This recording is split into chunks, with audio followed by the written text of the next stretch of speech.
sabar. Ma huwa sabar. Apa itu artinya sabar? Imam Nawawi di dalam kitabnya Kasifatu saja secara Safinatun Najah berkata, as-sabru huwa habsun nafsi indal ghadab, yang artinya sabar adalah menahan nafsu ketika sedang marah.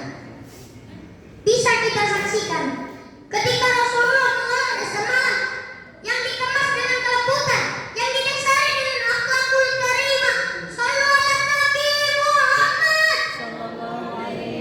Semoga kita semua bisa meniru apa yang dicontohkan Rasulullah.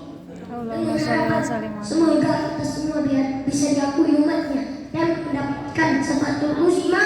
Amin ya rabbal Alamin. Mungkin itu saja yang dapat saya sampaikan.